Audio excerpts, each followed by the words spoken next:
It's really hard to lose a theater for a community, even though clearly that's changing. Changing indeed. The Maple Grove City Council approved a concept plan that will shape part of the city's retail future. The AMC movie theater closed last month. It will be replaced by a first-of-its-kind home improvement store in the state.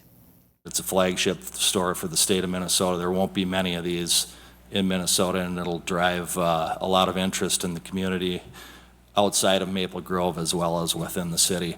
Atlanta-based Floor & Decor will replace the former movie theater. The company specializes in tile, stone, wood, and vinyl flooring. While losing the movie theater is a change, the concept plan also includes 3 new buildings on the nearly 10-acre site. The developer, Maplewood-based Launch Properties, says it's working hard to bring unique concepts to the area. At least 2 of those are expected to be restaurants. I'm hoping that the other things that you are bringing in are going to be things that will be exciting and different for the community, particularly because Arbor Lakes has just put a lot of investment into making things look very nice. And we're also renovating Main Street, so very interested in this area. One issue that will have to be resolved is the Elm Creek Boulevard Main Street intersection. That area became busier after Total Wine moved in several years ago next to Nordstrom Rack. And it will become even more busy once Sierra, an outdoor gear and apparel store, replaces the former Lifeway Christian bookstore. Tuesday is special election day in Brooklyn Park. Voters will elect a council member to represent the East District, which is the seat that Lisa Jacobson vacated when she became mayor. At the polling place inside the Salvation Army on Noble Parkway in northern Brooklyn Park, Secretary of State Steve Simon stopped by to visit with poll workers. Simon said even though this is a special election, it's run the same way as other elections. I hope that people look at this process and gain confidence in the way this city and so many cities around Minnesota run elections.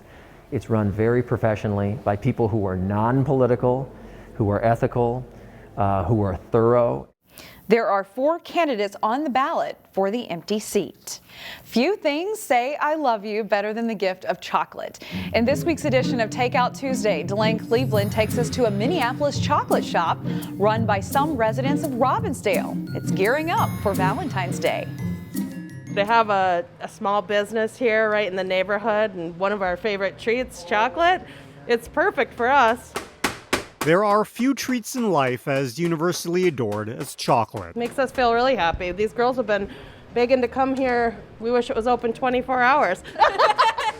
Dancing Bear Chocolate, located on the north side of Minneapolis, opened in May of 2020, selling everything from chocolate to pastries, all while spreading joy in the process. People are normally very happy when they come here. It's a happy place. Joe Skifter owns Dancing Bear along with chocolatier Stephen Howard, and these Robbinsdale residents are busy preparing for one of their busiest seasons of the year. It'll be pretty crazy. Valentine's is one of our 3 or 4 major chocolate holidays. We have our heart-shaped truffles. Their signature item for Valentine's Day is an assortment of heart-shaped truffles, which they make entirely by hand in their on-site commercial kitchen. They're beautiful.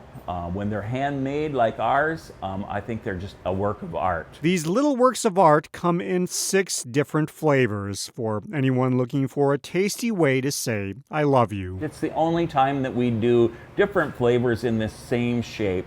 Normally, the shape dictates the flavor, but at Valentine's, people want heart-shaped truffles. If you're not in the truffle mood, they've also concocted something for all the peanut butter fanatics. Our giant peanut butter cup, we make our own peanut butter filling. It's a labor of love as they create these decadent desserts that people use to, well, express their love. And as Valentine's Day approaches, they'll be well stocked for the big rush. Sometimes you never know what you're going to be hit with, but we're ready. In Minneapolis, Delane Cleveland, CCX News.